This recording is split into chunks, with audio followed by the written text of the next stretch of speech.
Ma mère. Ma mère, c'était une épouse qui a toujours appuyé son homme, quels que soient ses choix, ses rêves. Alphapote, construction de maisons, de chalets, sa pépine, bénévolat, achat, idées folles, maladie, avec lequel elle a géré ces 15 dernières années. Elle a dû abdiquer à le placer dû à sa santé à elle. Elle a été le visiter régulièrement jusqu'à la fin. C'était la femme derrière son homme. Ma mère était une mère, grand-mère, belle-mère, arrière-grand-mère. Elle a toujours été là pour la famille, que ce soit pour un livre, pour un conseil ou pour toute autre aide. Pour elle, dire non était très rare. Elle n'a jamais jugé nos choix de vie et toujours respecté nos manières d'éduquer nos enfants. Ma mère était une citoyenne exemplaire, une grande bénévole. Les écoles, Saint-Vincent-de-Paul, comme présidente, vice-présidente et membre depuis plus de 40 ans, pastorale du baptême, cercle biblique, funérailles, marguillières, comme accueil des séminaristes, prêtres, curés, évêques, qu'elle a dirigé dans les nouveaux lieux et souvent invité à manger à la maison. Quel prêtre de la paroisse n'est pas venu manger à la maison, hein? Je pourrais traduire cela par disciple de Dieu, comme Jean-Louis a dit hier au salon. Ma mère était la Madame Lalancette, tante Lina, voisine ou autre, dont la porte était toujours ouverte, même pratiquement jamais barrée. Que ce soit pour un rendez-vous à Montréal, pour le médical, études ou travail, ou pour habiter à court ou à long terme, plusieurs nièces et neveux y sont passés du temps directement chez nous, en logement ou au chalet. Ma mère, c'était la propriétaire qui était souvent une deuxième mère pour ses locataires. Ma mère, c'était la femme multiculturelle, comme elle disait souvent, toujours prête à accueillir les nouveaux arrivants et leur montrer notre culture. Les Amaya, Mota, Argumedes, avec qui elle a toujours gardé contact, malgré leur départ de la paroisse. Ma mère, c'était la femme de confiance. Elle s'est occupée de la succession de ses parents, oncles et tantes, et quelques personnes de la paroisse.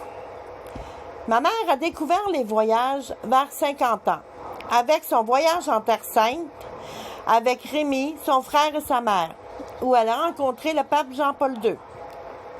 Elle a eu la piqûre des voyages et a pu par la suite aller au Mexique, voir des anciens paroissiens, et à Cuba et Alaska avec ses deux belles-sœurs.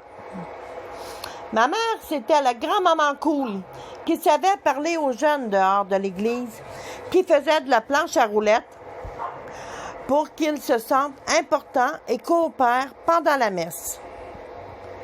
Ma mère, c'était la chauffeur d'autobus scolaire qui savait se faire respecter sans force physique ou cri. La chauffeur qui se fait dire à l'oratoire qu'elle chauffait comme un homme. Oups, désolée, mais je peux-tu juste chauffer comme un bon chauffeur, lol? Ma mère, c'était celle qui, dans la maladie, n'osait pas déranger. J'ai dû la chicaner plusieurs fois à cet effet. Elle a fini par comprendre un peu. Ma mère aimait être indépendante. Elle a conduit sa voiture jusqu'à 2 mois avant sa mort. Elle a réalisé qu'en janvier qu'elle ne pouvait guérir et voulait vivre. Donc, elle a accepté de refaire la chimio. Vu la situation de la COVID-19, puis ses résultats de prise de sang, le traitement à l'hôpital était hors de question pour les médecins et pour nous, car elle y mourrait seule et sans ses proches. Les 2 dernières semaines ont été une descente assez rapide. Elle a été soulagée et est partie entourée de ses proches avec un beau témoignage zen enregistré de Pilar et un téléphone de Richard qui lui a aussi donné le droit de partir rejoindre son homme. Elle a donné son dernier souffle tout doucement, quelques secondes après que Richard ait fini de parler. Elle a fini par franchir la montagne de la maladie pour y voir le soleil de l'autre côté. Tu me manques, maman, toi qui as fait partie de mon quotidien de ces 15-20 dernières années particulièrement. La vie continuera et ce sera à Guillaume que j'enverrai la main au retour du travail et que M. Réal ira voir par la fenêtre s'il y est. Dis bonjour à tous ceux que l'on connaît là-haut et on s'y reverra éventuellement. Bisous. Je voudrais remercier tout particulièrement l'abbé Serge Charbonneau, Jacques Dorélien et le curé Raymond qui ont présidé la cérémonie de tes funérailles. Pilar pour son beau témoignage et tous ceux qui nous ont accompagnés dans cette épreuve. Merci beaucoup. Au revoir.